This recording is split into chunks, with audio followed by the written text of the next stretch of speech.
Bonsoir à tous, merci de rester fidèles à Télésud et bienvenue dans l'entretien du jour qui reçoit pour vous Michael Dambi. Bonjour. Bonjour.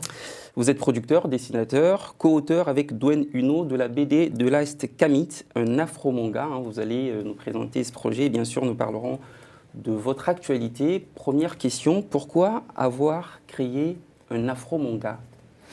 Tout d'abord parce que on a grandi, en tout cas dans ma génération, on a grandi dans les années 90 avec l'arrivée du Club Dorothée.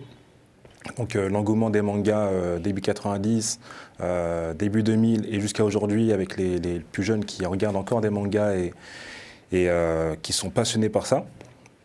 Mais malheureusement, il y a très peu de mangas qui se passent en Afrique parce que le manga est japonais. Et avec le manga, on a découvert la culture japonaise. Avec les comics, on a découvert la culture américaine, c'est ça. La BD franco-belge, on apprend justement l'histoire européenne.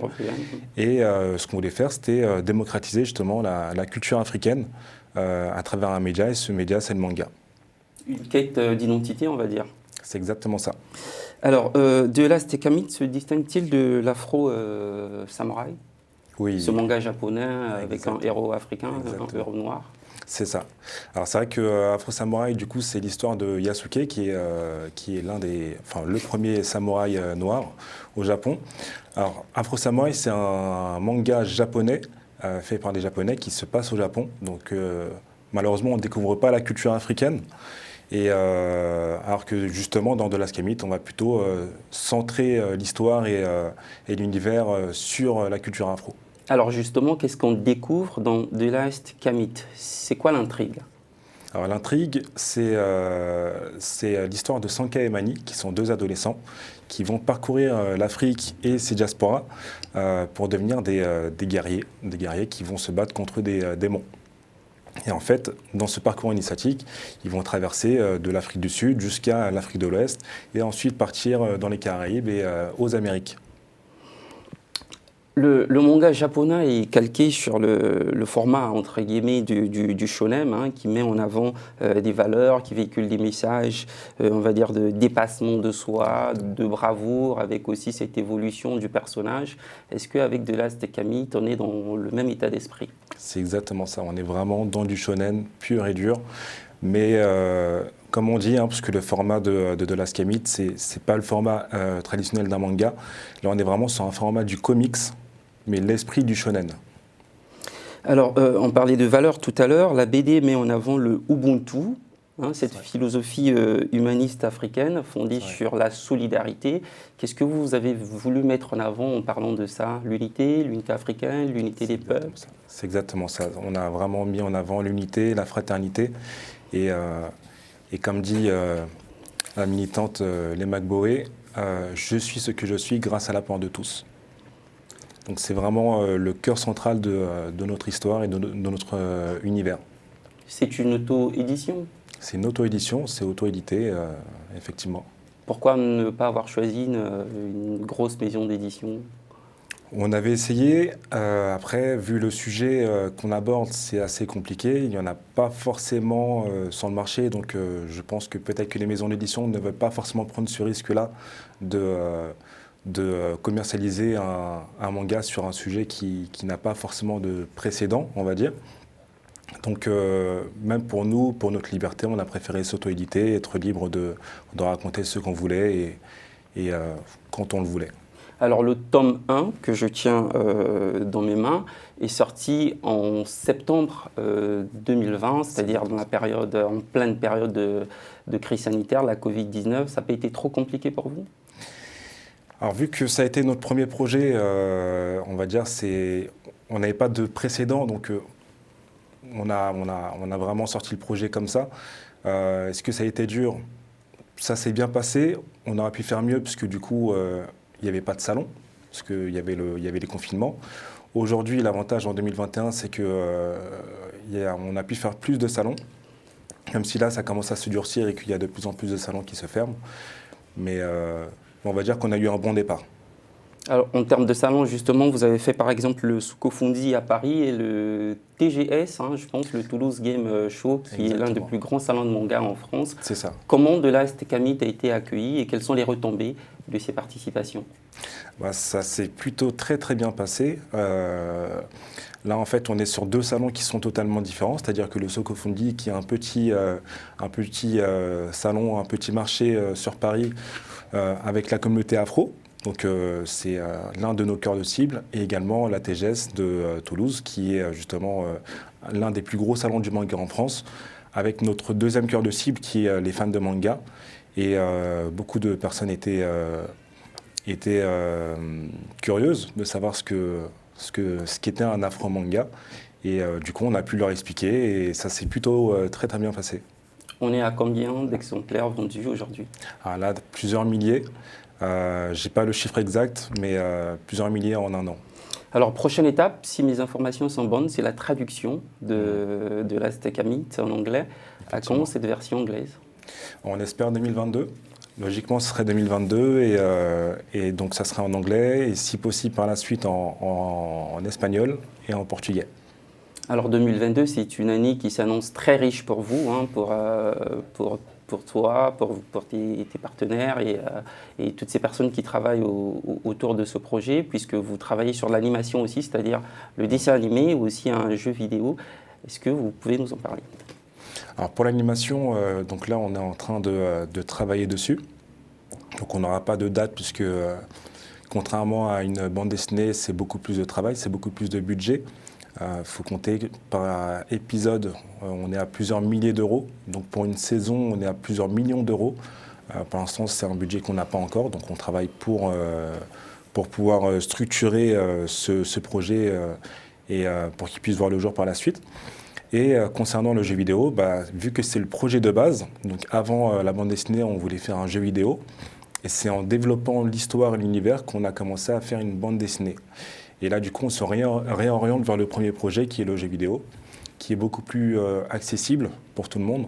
Et là, on est en train de se former pour pouvoir le sortir, si possible, en 2022 également. Et à quand le tome 2? Le tome 2, pareil, 2022, on espère. Donc, il est déjà fait, tout comme le tome 3 est déjà fait. Maintenant, on se laisse juste le temps de faire vivre le tome 1 et pouvoir sortir le tome 2, on pense, d'ici la rentrée 2022. Et quelle sera la particularité du tome 2? En quoi va-t-il se distinguer du tome 1? Il faut voir le tome 1 vraiment comme un tome 0, c'est-à-dire qu'on introduit l'histoire et l'univers, et à partir du tome 2, qui est un peu plus conséquent, parce qu'on a, je crois, à peu près 50 pages de plus, là on retrouve vraiment dans l'histoire, donc on découvre vraiment un peu plus l'univers, on découvre un peu plus les personnages, puis on tombe sur le premier méchant de l'histoire. Alors vous travaillez également sur une maison d'édition. C'est ça. Quels auteurs souhaitez-vous toucher? Quel est le message à faire passer? Quelle est la vision derrière? Alors c'est vrai que vu qu'on s'est autoproduit, on est une maison d'édition, on recrute, ou en tout cas on promouvoit le plus possible d'autres artistes. En tout cas, on est à la recherche d'autres artistes, qui soient scénaristes, dessinateurs ou autres. On n'a pas encore je ne vais pas vous donner de nom parce qu'on n'a pas encore fait d'annonce officielle, mais il va y avoir du comics. Je vais trahir un peu les secrets là? Un petit peu. À Télésud, on aime l'exclusivité. C'est vrai, c'est vrai. Je dis comme ça, il y aura du comics, du manga et du webtoon également. Donc le webtoon, c'est un manga mais plutôt digital sur des plateformes digitales. Et vous serez ouvert à tous les auteurs, je veux dire quelqu'un qui vient du Brésil, de la Guadeloupe, du Mali et qui souhaite raconter une histoire et serait le bienvenu? Exactement, c'est ça. C'est l'avantage, enfin pas l'avantage, mais je vais dire que la visibilité qu'on a pu avoir depuis l'année dernière, c'est ce qu'on veut justement partager. Parce que maintenant qu'on a une certaine expérience sur un an, on connaît plus ou moins comment faire marcher un projet. Et on aimerait le faire partager avec d'autres artistes qui n'ont peut-être pas cette visibilité ou peut-être pas ce relationnel ou ces contacts-là.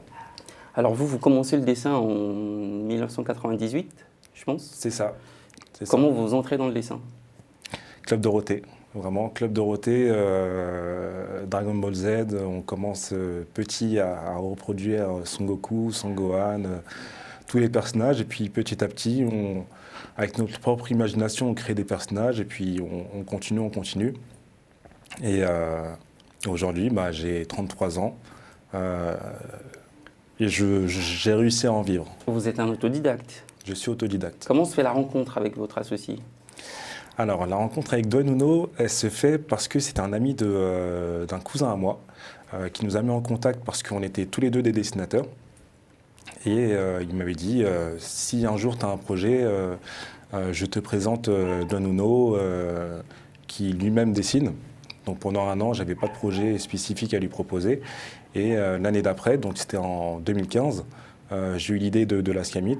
Et du coup, je suis retourné voir Dwayne Uno pour lui dire « Est-ce que ça t'intéresse de faire ce projet ?» Il a dit oui tout de suite. Et puis aujourd'hui, ça fait presque 7 ans qu'on est tous les jours en contact.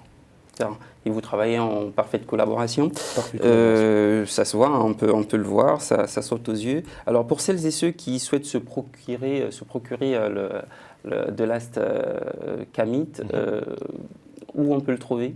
Alors déjà sur notre site internet www.delastcamit.com ou .fr. Ensuite, on est également disponible à la Fnac, sur Amazon. On est disponible dans différentes librairies en France, aux Antilles, au Canada, Belgique. Et on va dire pour les plus gros, c'est cela. Vous n'êtes pas disponible en Afrique? Pas encore malheureusement. En projet? On aimerait bien. Alors, est-ce qu'il y a des salons en perspective, là, de 2022? Alors, on espère pouvoir faire la Comic-Con. C'est compliqué avec le contexte sanitaire. C'est ça. En fait, on avait pas mal de salons qui ont dû s'annuler, dont plusieurs le mois dernier, en Belgique, un peu partout. Et là, pour l'année prochaine, on espère pouvoir faire la Comic-Con de Montréal, si possible. Et on verra pour les autres salons, mais... Aujourd'hui, on est dans une époque où c'est difficile de se projeter avec la crise sanitaire.